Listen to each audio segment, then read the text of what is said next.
to say, in watching All American, my son got me into it. I had no idea that you were from England. Yeah. How did you get so good at masking your accent? Oh, so I just,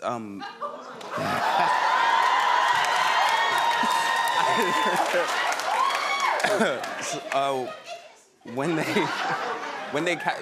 they cast me in the show, I basically flew out early to LA, and I would just go to South Central LA and go to Crenshaw and just people watch and just walk around. And so I'd go to all the hot spots. I'd go to Simply Wholesome, which is an amazing food spot over there. I'd go to the bread, I'd go to the Sloss and Swap Meet. I'd go to the Marathon store and just talk to people and watch people. And I would practice by staying in the accent all the time. Yeah. And for me, you can't say you've mastered an accent until you can convince a native that you're from where they're from. You have totally. So I would go and I would talk to people, and if they looked at me funny like that, I'd know I still had work to do. And so the hotel, there was a girl at the hotel that I'll never forget that I was staying at, who was beautiful. And she was beautiful. She was from Glendale. And so I would take the opportunity to talk to her and try and convince her that I grew up down the street from where she grew up. Yeah. Did you convince her? I did. Okay. It was, I did. I know that the show is a big hit, and I think that you know, the first season you went back home and you came out here, you had a really funny incident at Times Square when you realized it was a hit. Yes, yeah. So after season 1, I went, you know, you never want to be too presumptuous with these things. So after season 1, I went home. I'd kept my apartment in London. I was like, who knows? And so I went back home and just sort of waited for the call.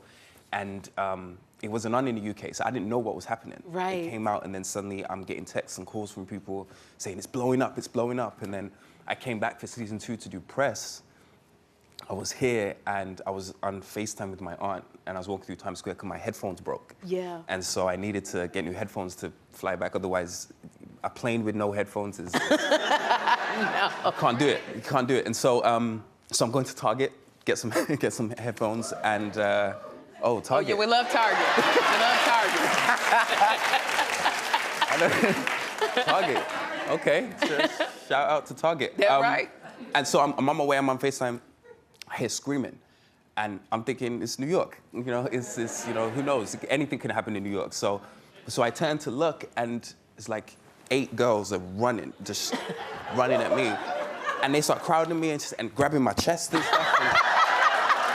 And my aunt's on FaceTime, so she's like, what is going on? She's in this thing with the phone. She thinks I'm like being jumped or something. Yeah. And you know, my aunt, she's kind of hood, so she... but then I'm laughing because I'm like, you're in England, what are you gonna do? Like, Yeah. if I was being jumped, you can't help me, so...